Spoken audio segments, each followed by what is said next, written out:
रामपुर के किनारे पर, जहां हरे भरे खेत एक धूल भरी सड़क से मिलते थे, वहां एक पुराना आईवी से ढका हुआ हवेली खड़ी थी। The Haveli of shadows. उसकी खिड़कियां खाली घूरती थीं और हवा का उदास गाना बहादुर से बहादुर गांव वालों को भी डराता था। अमावस्या की रातों में अंदर हल्की रोशनी टिमटिमाती थी, हालांकि 50 सालों से वहां कोई नहीं रहता था।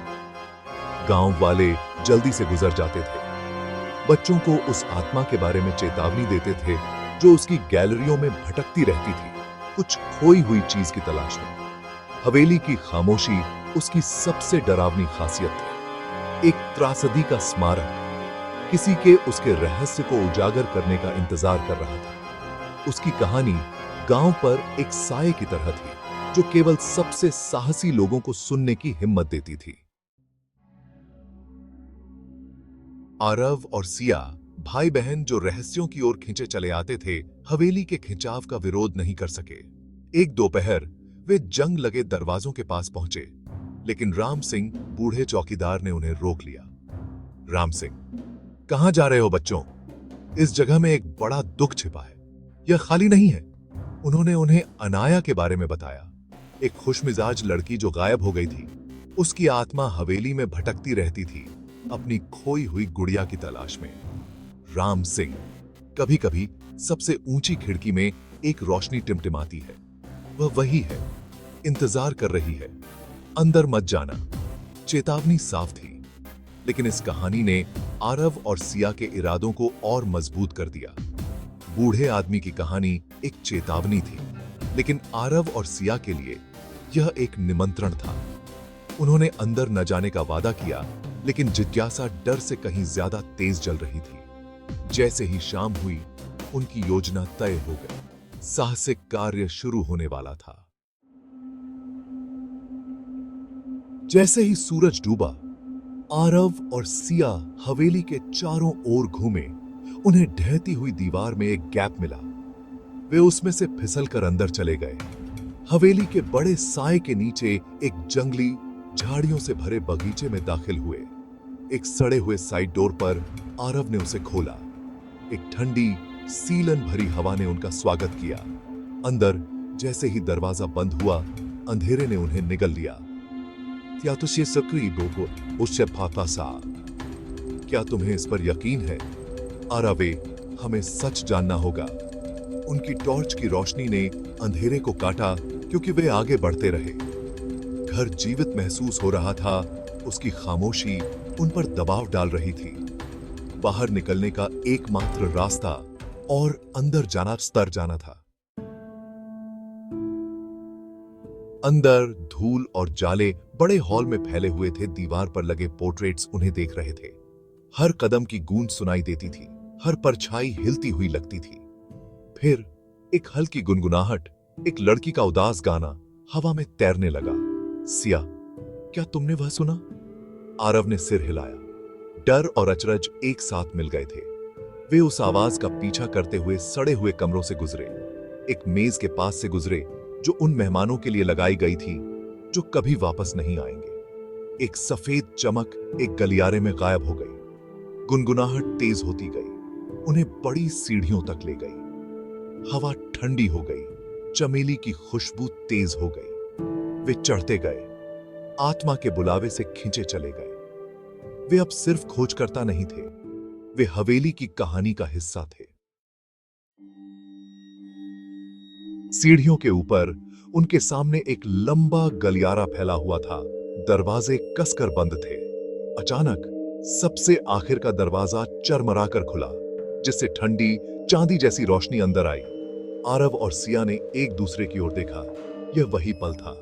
वे एक बच्चे के बेडरूम में दाखिल हुए जो समय में थम गया था। शेल्फ पर गुड़ियाएं, एक रॉकिंग हॉर्स अपने आप हिल रहा था।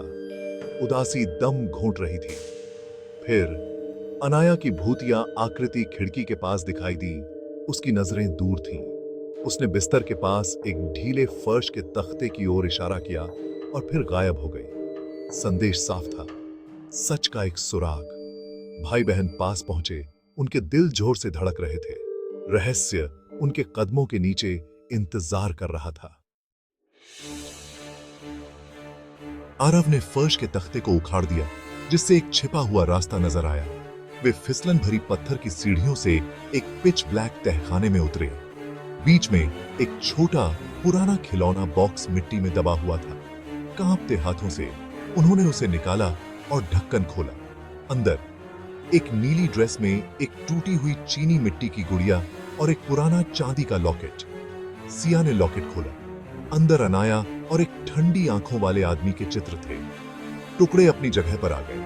अनाया की आत्मा सिर्फ एक गुड़िया की तलाश नहीं कर रही थी, बल्कि न्याय की तलाश कर रही थी। बॉक्स एक अपराध का सबूत था जो दशकों से छिपा हुआ था।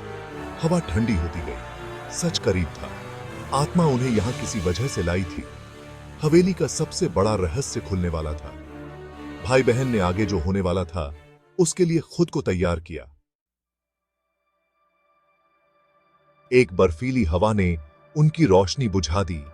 एक चांदी जैसी चमक ने अनाया की आत्मा को दिखाया, पहले से ज्यादा साफ। उसने बिना शब्दों के अपनी कहानी बताई।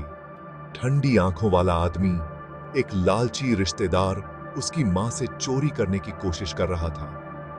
अनाया ने अपराध देखा। अपने डर में आदमी ने उसे हमेशा के लिए शांत कर दिया। उसे अपनी गुड़िया और लॉकेट के साथ तहखाने में छिपा दिया। परिवार दिल टूटा हुआ हवेली छोड़ गया। कभी सच नहीं जान पाया। आदमी को उनकी दौलत विरासत में मिली। उसका अपराध अनाया के साथ दब गया। उसकी आत्मा फंसी हुई थी, बदला लेने वाली नहीं, बल्कि न्याय और शांति के लिए बेताब थी। भूत प्रेत मदद के लिए चिल्ला रहे थे, धमकी नहीं दे रहे थे। आरव और सिया समझ गए, उन्हें सच उजागर करना होगा। अनाया की विनती का बोझ उन पर आ गया। वे उसकी एकमात्र उम्मीद थे। आरव और सिया ने सबूत के तौर पर लॉकेट लिया और हवेली छोड़ दी। दम घोंटने वाली हवा अब हट गई थी। उन्होंने गांव के बड़ों को सब कुछ बताया। राम सिंह उनके साथ थे। जब लॉकेट ने ठंडी आंखों वाले आदमी का चित्र दिखाया तो संदेह खत्म हो गया। एक बड़े ने उसे पहचान लिया, एक रिश्तेदार जो अनाया के गायब होने के बाद गायब हो गया था। सच जो 50 सालों से छिपा हुआ था आखिरकार सामने आ गया।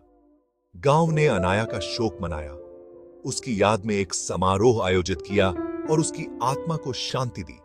जैसे ही प्रार्थनाएं खत्म हुईं, आरव और सिया ने खिड़की में अनाया की शांत आत्मा को देखा, कृतज्ञतापूर्वक मुस्कुराती हुई और फिर गायब हो गई।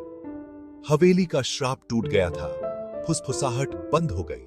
अनाया आखिरकार आजाद थी। द हवेली ऑफ शैडोज अब डर की नहीं, बल्कि यादों की जगह थी। हवेली की कहानी पूरी लग रही थी, लेकिन रहस्य बने हुए थे।